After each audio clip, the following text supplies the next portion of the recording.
Vidane TV, ladies and gentlemen, my name is Wes Rowdy Hogue, and I am here with the infamous Tim Terry with you know who he is, Paul Strickland Jr. in the booth, bringing it all to you. And here we are once again at Thompson International Speedway for a 78 lap feature here with NEP. How's it going today, Mr. Terry? Yeah, I'm pretty excited to get going. Love short track racing, love these NEP guys, and we're getting ready to see a show here at Thompson. John Peters, Ryan Libby going to lead us to green as they get ready to take it down the back straightaway. Got some familiar names that are running up top of this field as well. As you mentioned, Mr. Ryan Libby, he's no stranger to Thompson here, as well as John Peters. As you see the pace truck head down pit road, green flag about to show. There we go. Green flag here at Thompson, and Libby with a great restart, and Peters heads it down into 1 and 2. Not the start he wanted, but he fires down into 2 side by side with Libby. Down the back straightaway they go. Battle for position number 2. The 56 car going to try to get that run off the outside, and that's what you're going to have to get on this racetrack, Wes, as the field comes out of corner number 4 and down the front straightaway. Inside line, not the place to be. John Peters falling back. That outside line is where all of that momentum here is at Thompson Speedway, as now you see Peters able to get into line, and we have a big wreck in the back here, Tim. We have a big wreck, and it looks like we're getting it all straightened out. The 78, we know Michael Hopkins was involved as the yellow flag flies here at Thompson. Yeah, we had a couple of incidents at the back of the field. I think there was a little bit of smoke on the front straightaway, but that'll put us under the caution for the first time this evening, early in this one. And this Thompson racetrack isn't the easiest to navigate, Wes. There's a couple of bumps, especially at a corner number 2, that'll really throw the handle off on your race car, especially with the short track cars. I know the super late model, the street stocks, not sure how it handles with this Grand National car, but you really have to manhandle a race car around this racetrack. It's got to be a little tougher with this Grand National car, because this isn't a car that conventionally races at Thompson. This track is more for the modifieds as we see it, and your every Saturday night local race cars, such as your street stocks and such. But they're making their way around this track without any problems, Tim. You're right. Those bumps will catch you if you're not looking. And just a quick update on that 78 machine of Michael Hopkins, he just kind of locked them up coming through 3 and 4, and they stacked up behind him there, unfortunately. So tough break for that 78 car. Yeah, pit road kind of quiet right now. Scott McDonald was down on pit road to get service to his race car, but everybody else still on this racetrack, and we will get ready momentarily, I believe, to double them up and get back to green flag competition. The lights are still on the pace truck, so we'll have one more lap around before we show them the green flag at least. And good start for the 56. Boiler was able to take position number 2. We'll see what Evan can do here on this restart and see if he can capitalize on the 46. Absolutely, and that 46 machine, the good-looking car up there, that's one thing I like about these guys, Tim, is the paint schemes that we have. The 46 looks great. We got the 56 right there behind him. It's like that old-style Route 66. You can't go wrong with that. Yeah, I like the look of the 56 as well. Sharp-looking race car, Hancock lumber on the hood of that one. Nitro Designs as well, as we get ready to double this field up and get it back to green flag competition, or at least, well, maybe not that lap, maybe one more at least. There's a nice look at the 56 car as we work under the first caution flag of the evening. This is lap number 6. Now, we're only 6 laps in here, Tim. Already a quick caution, as you see. Typically here at Thompson, I feel like this is typically how it goes. We'll get some cautions in the beginning of the race, get them out of the way, and then typically we can get a nice long green flag run. Here's the great thing, though, about these NEP guys is there's a lot of respect in between these drivers here. So they know how they race each other, and they know how each other races. So they'll be able to get some laps in here and maybe get some single file and find a way around to log some laps as the lights are out on top of the pace truck. Will go green next time by in the Casagrand Builders 75. 7 laps will be completed when we come back to the green.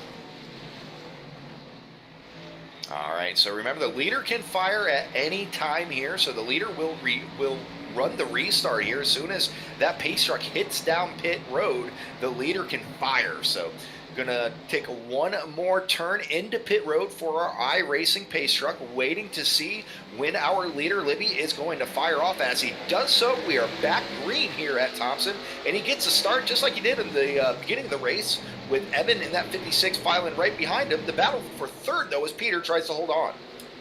Yeah, that lane change, or that lane choice, was big for Libby on the outside, able to take that lead, the 74. Going to pop into that outside line and try to stick Peters once again down to the inside as the 74 of Ryan Pasoko, able to take position number 3, and now Peters falls back to a battle for position number 4, and he's got really nowhere to go on the inside. John Peters, a champion iRacing sporting, knows how to get it done even when the odds are stacked against him, as they are here on that low side. There's just not enough grip. You get so much momentum on the top. You look throughout the field, the entire field is on that top line running single file as Peters and Wyatt Alexander make a little bit of contact coming out of 2. Two of the drivers from Maine battling side by side. We saw one around in the grass in the back straightaway, but no caution yet. He's slow there. Can't get a number on that one, but 55. Back racing. There's the 55 car of Jeffrey Brown, and still racing, still green by the looks of it. Yep, not enough to bring out the caution there, so we stay green flag racing here on to lap 11. Next time around, lap 12, your leader, Ryan Libby, now under a lot of pressure from Evan in that number 56 machine. He's got that high line sewed up, Tim, but that 56 is just starting to peek under. And I would think when they lay the rubber down in this racetrack, this track might become a 2-groove racetrack. Try to keep it, get it to the inside, maybe try to fake them a little bit, but Wes, it's still early in this race. We're working lap number 12, completing lap number 12 here. Still plenty of laps to work, and I think Evan's just trying to keep Ryan honest up in front as Ryan gets a great launch into turn number 1, going to come off with an extra car length in that lead.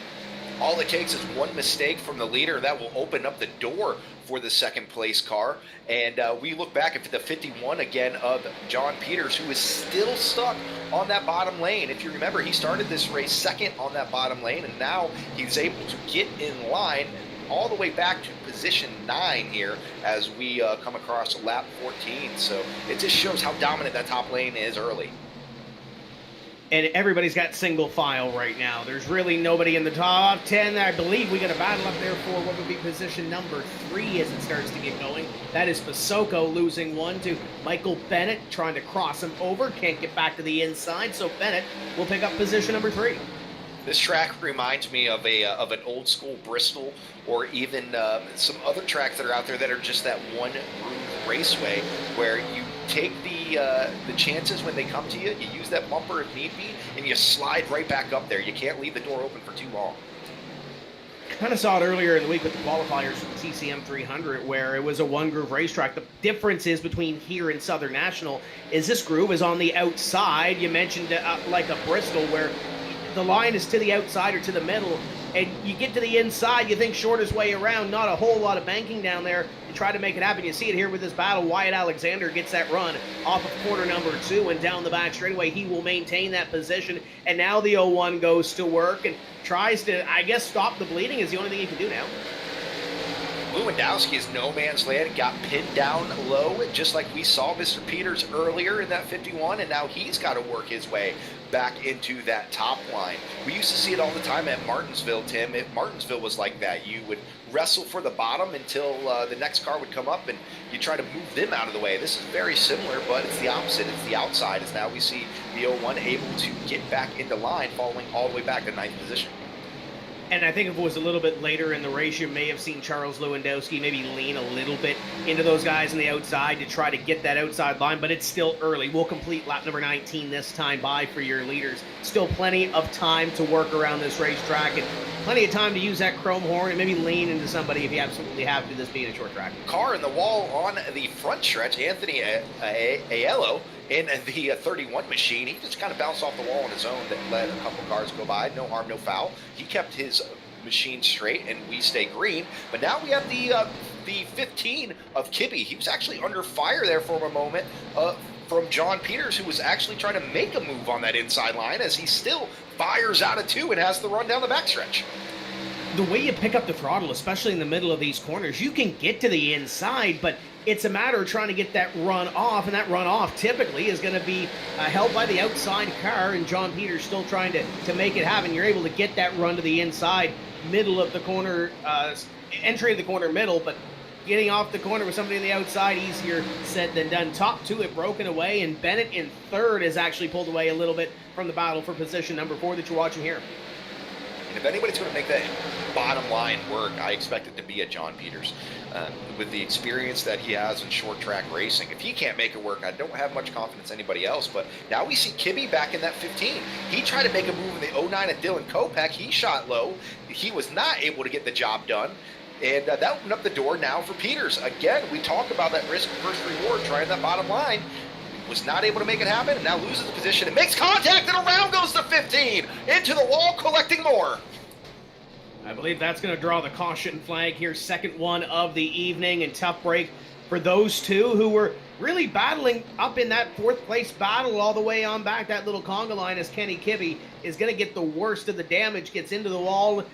It doesn't look terrible, at least in this angle, Wes. Looks like a little cosmetic to the right rear. Yeah, it doesn't look too bad. However, cars further in the back, the 49 of Zane Farrell got caught up in that. His ride is not looking the prettiest right now. We also, I believe, saw Lewandowski get a piece of that. He's not looking too bad. Jason Ricker in the number 9 machine, he's not looking too bad. So I think the driver that's going to come out with the short end of the stick out of all of that will be the 49 of Zane Farrell. So tough break for Mr. Farrell here, as a couple cars are going to head down pit road, including the 7 of Kyle Casagrande, Zane Farrell, Brandon Uhouse, and a couple more further in the back. Yeah, perfect opportunity for those guys to come down and get service on their race cars. We are 1/3 distance in the Casagrande Builder 75, so still plenty of laps to run. I think you look up front, those top 3. I'm interested to see what Bennett's going to have on this restart. He was able to get through that battle, West, get up to position number 3 and kind of pull away and kind of gap that battle in behind him. But Michael Bennett right now running in position number 3 is going to have the opportunity to start behind those top 2 who pulled away from the rest of the field. The only disadvantage to Michael in that 64 will be starting on that low line. Now, Tim, I don't know if it's late enough in the race, but if I'm putting my driving shoes on, I'm going to try to muscle my way up to that top line as soon as I can, because we saw it with John Peters. If you get pinned down there for too long, you kind of put yourself behind the 8 ball and have a lot of room to make up. He's going to have to hope that Ryan Pasoko maybe cuts him a break on that outside and tries to get into line, but we'll see what transpires here as they run by Kenny Kibbe there on the apron, and a couple laps away, I believe, from going back to the green flag. I would assume that Ryan Libby would choose the outside line on this restart, but we'll find out in at least one more lap. Lights are still on the pace track. And while we have a second, thank you to all the viewers of Vidane TV, either if you're watching on Twitch, YouTube, Facebook, or however you may be streaming from home. Thank you for watching. Make sure you give us a like, a follow, subscribe on whatever platform you're using, as you get action from us each and every week. And don't go anywhere after this one. 10:30 Eastern, we will see Sim 500 drivers in the 1988 old school cars racing around the Talladega Super Speedway. So don't you go anywhere. After some short track action, we're going to have some Super Speedway action following up. Yeah, that's going to be fun. Round number 2 for that Vidane Sim 500 Super Speedway Series with Rent a Race car on board as the field begins to double up here for NEP. The outside line going to be Ryan Libby. He's going to be the control car in the 46. We go back to green. You see Boiler in position number 2. And then looking back through the field, row number 2, Michael Bennett. Pasoko, I believe Dylan Kopech is in row number 3. And the inside of him, going to be Wyatt Alexander. It's going to be interesting to see what Wyatt can do. We know Mr. Alexander's got a race car underneath him. See if he's able to work his way through this pack, as we're about to take a lap 30 as the pace truck is headed down pit road. Green flag is out, and we are back green flag racing here at Thompson as Ryan Libby gets the advantage as we expected, as the 56 of Evan Boiler is able to hang on, though, to his left rear enough to be able to clear and get that position coming off a 2.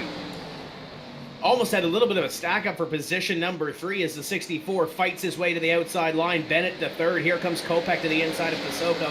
And in behind, Wyatt Alexander trying to hold on the inside with John Peters. Great battles here throughout, especially on these restarts. 2 in the wall in turn number 2. We'll see if that brings out the caution.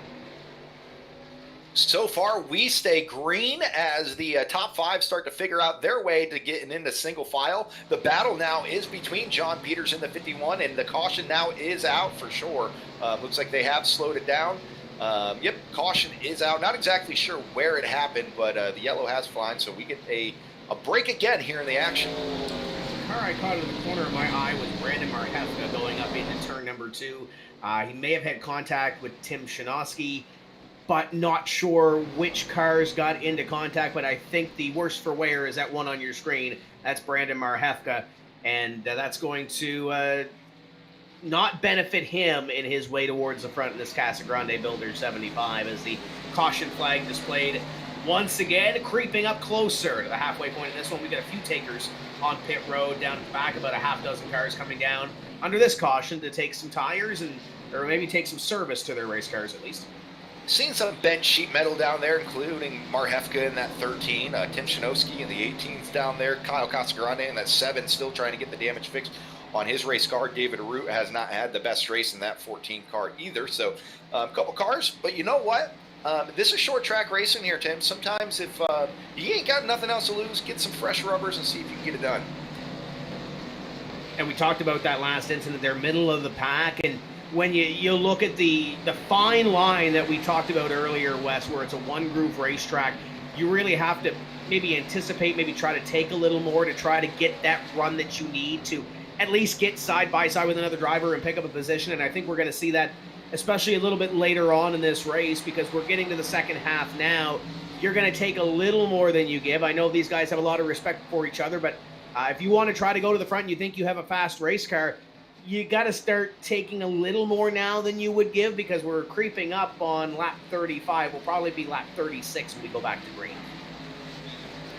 And this is when you start tightening up the belts. But a little bit of a word from our sponsor, Rent a Race Car. For the viewers are wondering, what is Rent a Race Car? Rent a Race Car is currently booking rides for the 2021 season at Stafford Motor Speedway. If you ever want to try your hand out at wheeling a real race car, unsure where to start, look no further. Rent a Race Car likes to supply and arrive and drive environment. They will supply everything you need, from head-to-toe safety, from the helmet suit to the shoes. All you need to do is fit yourself in the seat, come into the track and race. Each rental includes getting the car to the track, the crew with all the input that you need, the gas, tires, and everything. You show up and you race. $650 gets you the full night of racing. That's practice, that's qualifying, that's the whole 9 yards. You also be responsible for a $500 crash deposit.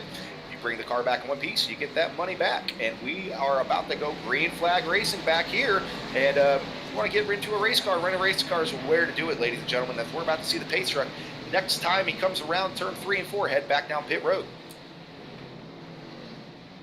Yeah, we're going to see the green flag once again as the 56 on the inside, the 46 of Ryan Libby to the outside. He is your control car as we get ready to go back to green, just shy of the halfway point of this Casagrande Builder 75. Here comes the pace truck, and here comes the field through 3 and 4. Going to be Ryan Libby. Pick up that green flag from the outside. Watch that second row, Wes. We'll see who ends up getting away with third as the green flag flies. Looks like Pasoko in that 74 gets the advantage going into 1 and 2 as he's able to go single file. That battles further back here for 5th. As the 52, Corey Casagrande. He actually gets passed up by Dylan Kopech in that 09. Dylan able to get the run at the bottom. He's able to slide up the 52, now struggling. John Peters now with the advantage coming off a 4 on the low side. Peters trying to pick up every position that he can after falling back from the front row early in this one, side by side with the 52 car. Going to try to take that away from him as they dance down the back. Peters trying to get the run, maybe use him up a little bit. He will do so and take sole possession of that spot. Wyatt Alexander now trying to get a spot on the inside. Man, Casagrande drove it in there hard trying to stop John Peters, but to no avail. John Peters able to get one more position. Now he can set sail and not worry about as much in his mirror as now what is in front of him. Dylan Kopech in the 09 is next in his crosshairs. We'll see where he sets him up. The inside line worked for that last pass for John Peters, but Dylan Kopech in the 09, I'm sure, is going to put up a fight here with that battle for position number 5. But look at that run. Look at that cut that he had at a corner number 2. Able to get that run down the back, but nowhere to put it for John Peters. He'll tuck up in behind the 09 of Kopech. It takes a special skill to do that at these top favored tracks where you put it up against the wall. And to get that bottom line moving, it takes a special line. And you see John Peters slowly confidently trying to get that line going. And we see that the track is starting to rubber up a little bit all the way around, including on that bottom line, which is in his favor. Still Ryan Libby up in front leading this field. He's pulled away by about 4 lengths on a Boiler for the lead position. That battle continues on. The 51 of Peters trying to get that inside line. Wasn't able to get it to cut that time at a corner number 2 like we saw a couple laps ago. The 09 of Kopeck up against the wall may have scraped it. It may help Peters to try to take this spot. Kopeck just touching that wall opened the door for Mr. Peters as John Peters now in that P5. Oh, he gets a bump into the corner, a little bit of a bump and run. The 51 goes way up the racetrack on the high side. That opens up the door for Corey Casagrand.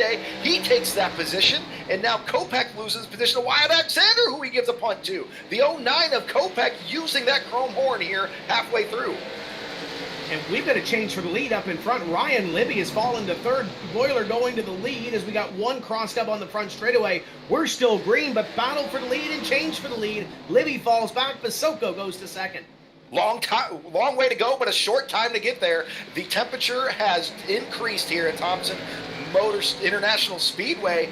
It's time to go here, Tim, and these guys are showing it. It looks like that Ryan Libby kind of got muscled out of that position, but he's back putting the heat on Boiler there in that 56 machine for the lead. How long is it going to take him to get back by? Ryan Libby has been the class of the field so far this evening, and now he's got the Hancock Lumber number 56 right ahead of him, goes to the inside, flashes that nose down there as he looks to take the lead back away, down through 1 and 2, still on the back bumper.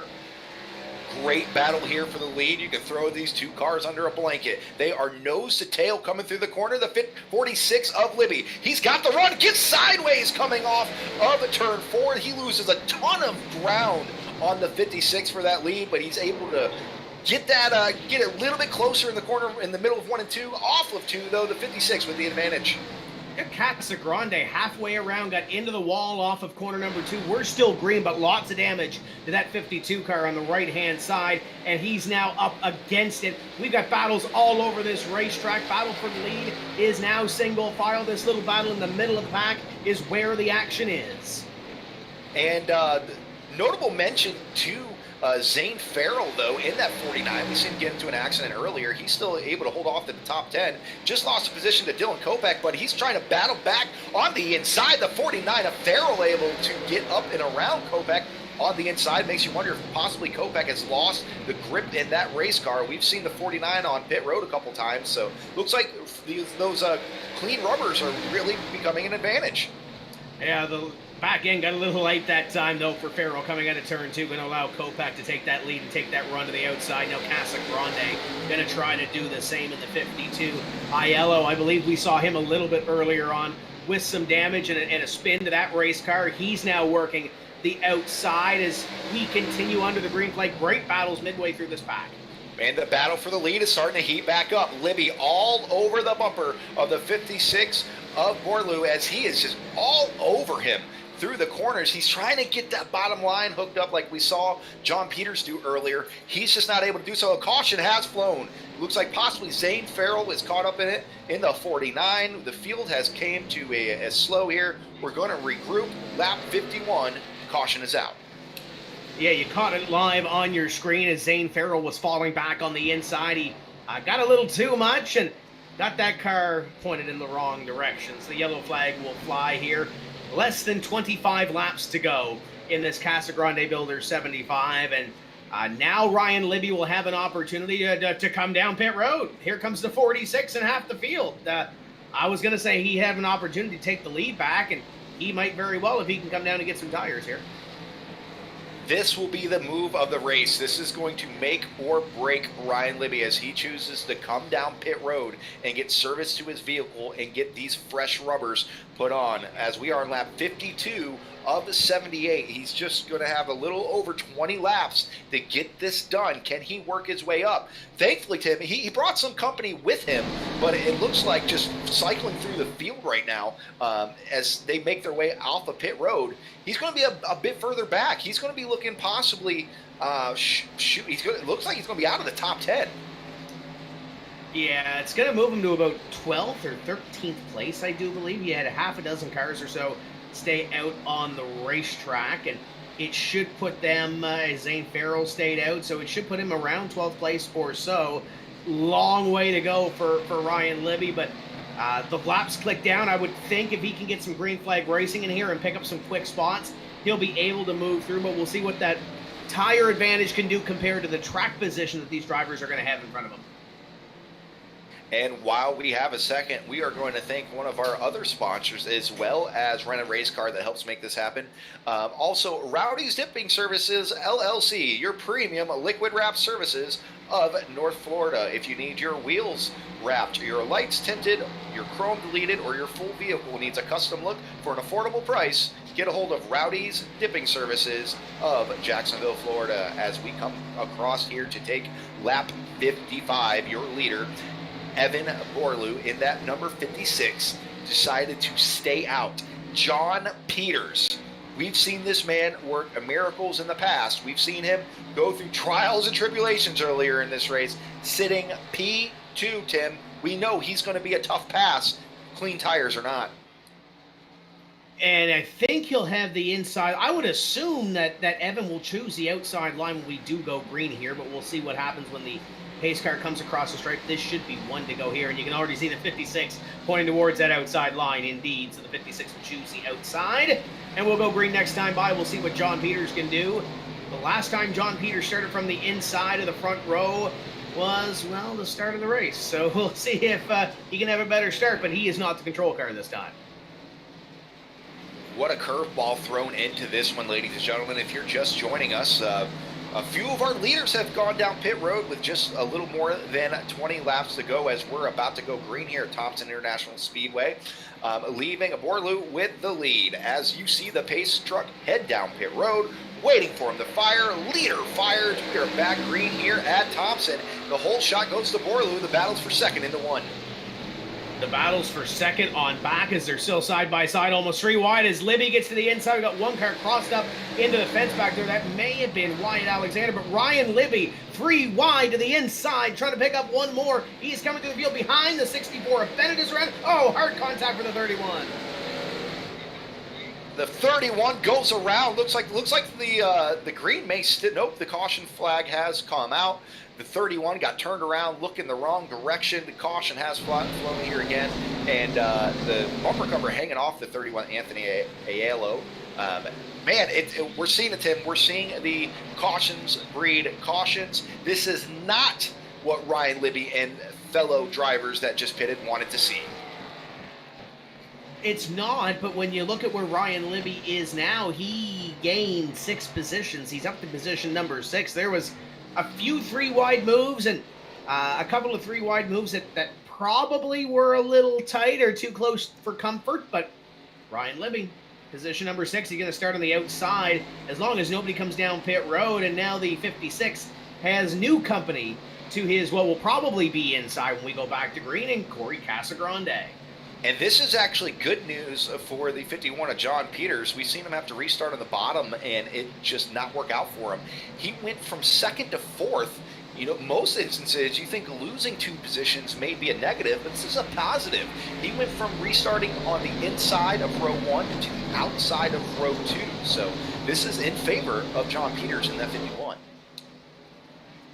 And he'll have Kenny Kibbe on the inside when he goes green. Wyatt Alexander, how about the great run for the 96 car so far? Up in position number 5, but he's got Ryan Libby on the same row as him as the free pass car. Jeffrey Brown will come around and get his lap back. The 74 of Ryan Pasoko's kind of been hanging around there in the top 10 as well, or mostly in the night of the top 5, but he's sitting back there in position number 7. Mike Hopkins, Brent Roy, and Matt Shinosky, your top 10 as they run with what's scheduled to be 15 laps to go. And it wouldn't be a short track race here, Tim, if we didn't see like half of the top 10 with some kind of damage or not. As I was cycling through the field here, Hopkins with a lot of rear end damage on his number 78 machine. The 26 looking clean, but back there, Shinosky in the 100 ride, his front end's all jacked up. But hey, aerodynamics don't really matter much here at Thompson. It's all about that power. Well, that 0 car, the 100 on your scoring, Shinosky, sponsored by Fisher Snowplows, I believe. So maybe that's a part of the reason why he's got a little bit of damage on the front end of that race car. But he's still got some work to do, still got some cars in front of him to pass as The field is getting ready to come back to green in a couple laps' time. See what Casagrand can do. The 52 car at one point about 15, 20 laps ago, Wes, was pancaked up against the turn 2 wall and now is running second. It's crazy how that works here, Tim, especially at these short tracks where you can have what you would think would be a pretty serious incident where you either pancake the wall or get some fender damage and you're able to still be competitive, as we're seeing that 52 do so.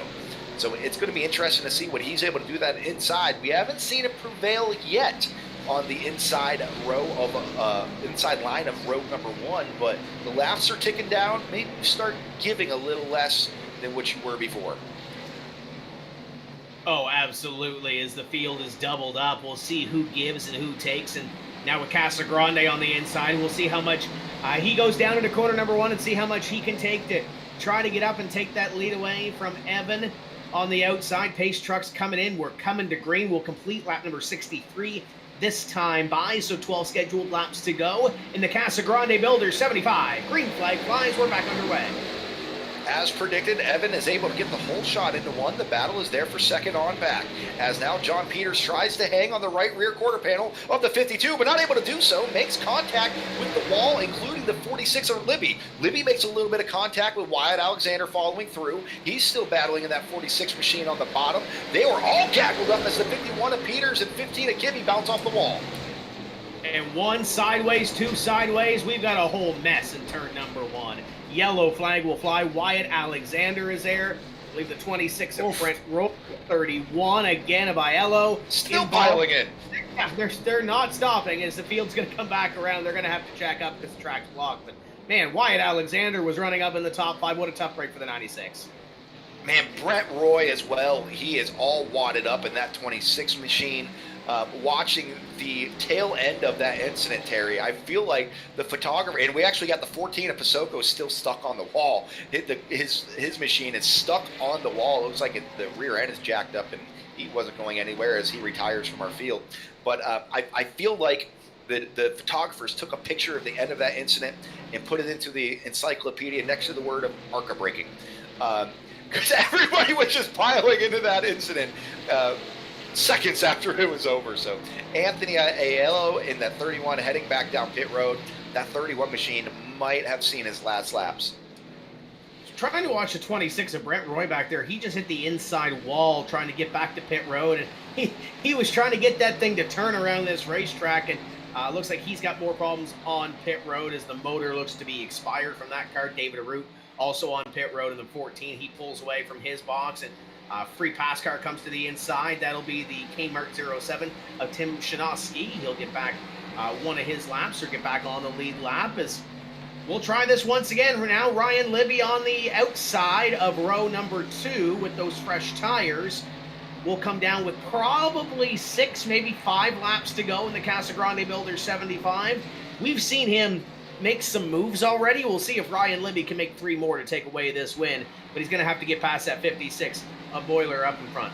And something we failed to mention, because I did not check until now, these guys actually had a fast repair, one fast repair. So I just saw that 31 machine head down pit road and use that fast repair. Now Anthony has a brand new Chevrolet. So I guess he waited to the last second, even though that bumper cover's been hanging out for about 20 laps. He's going to use that fast repair when it counts. Yeah, I think there's still a couple of cars on pit road that probably are not coming back to the racetrack by the looks of it. I don't know if our producer Paul can get a look at the 26 car down there on pit road, but it's got no right front corner. As you can see there's no right front corner on that race car. So I would think that Brent probably used his quick repair already because that car is that car's junk. There's not a tire there, Tim, and in order to race at this racetrack as well as others, you need 4 of those, and he is -1. So I don't see that number 26 of Brent Roy entering back into this competition. Tough break for him today. Now, the last time I raced this ARCA National car, and keep in mind it's been a couple of builds, Wes, since that happened as we get ready to go green, they could fix that race car, but... Oh, he's flipping in pit road. Oh, is he really? He just flipped over in pit road. The 26 is on his roof in pit road. Well, that's not good. We're going to have to get the tow truck down there to get that thing back on its right wheels. I was about to say that they could fix that, but it would take them 45 minutes or so to put that corner back on there. Yeah, that's that's not a good look for Brent Roy. They're going to have a lot of work to do to that race car to get it ready for Monday night's race for NEP. But we're getting ready to go back to green. Boiler on the outside in the Hancock Lumber Chevrolet. Going to fire off here, and we're back underway. Green flag is back out as we go on to lap 71 as they are still side by side through 1 and 2. That's the longest we've seen in a while. Second place, be able to hold on onto the inside, but to no avail as the 56 Evan Borlo is able to pull away with that lead. And Libby there on the outside, 1 and 2nd, takes it 3 wide, shoots to the bottom, side by side for the lead across the line. Got one flipping in turn number 4. John Peters involved. Aiello. Farrell, caution flag is out. This race is going to be extended to a green-white checker finish. Hated for John Peters, was running up. Oh, they're still wrecking. We still got cars getting together. The 78 may have gave the 64 a pop after that yellow flag flew, and we're still stacking them up over here. Yep, I think that was what we call in the wrestling industry a receipt. The 78 of Michael Hopkins was not happy with the 64 of Michael Bennett. Not exactly sure to see exactly what happened there, but tough break for John Peters. We saw him just muscle his way back into the top 5, but that will be in vain as he falls back, it looks like, out of the top 10. Car still doesn't look too bad, but it's going to be too little too late. I don't think he's going to be able to work his way back up. But who did work their way back up is Ryan Libby, who has now scored your official leader before that yellow flag was flown. That's bad news for the rest of the field because it's going to be a green-white checker finish, Wes, and he's going to have the control of restarting this race.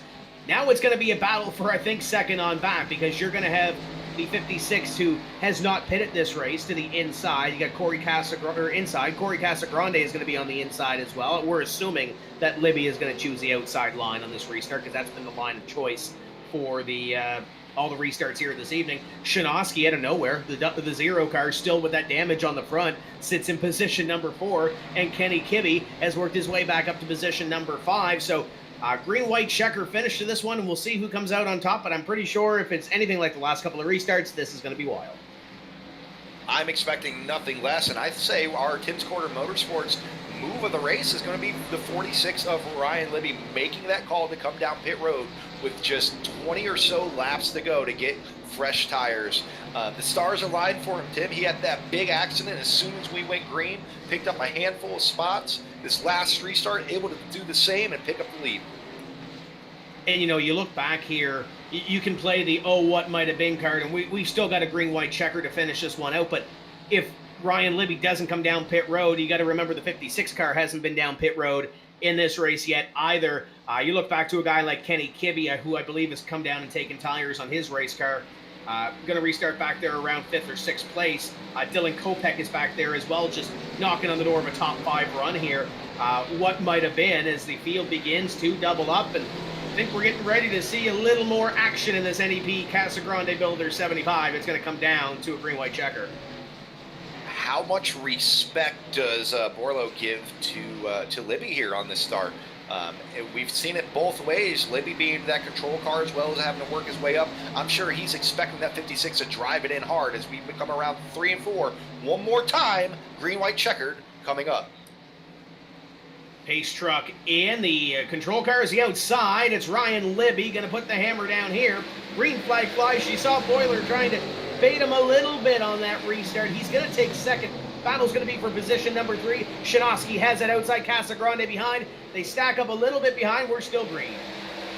Green flag still out. Ryan Libby with the big hole shot. This is exactly what he wanted to see, that battle for third with Casagrande and Shinosky with half a car, able to pull it off, get third place. The white flag is out, and this is what Ryan Libby has came to do. The battle's still that 52 of Casagrande getting knocked around, but up front, coming through 3 and 4. One more time, Ryan Libby. Libby works through 3 and 4, clean and clear. Checkered flag comes out, and Ryan Libby going to win the Casagrande Builder 75.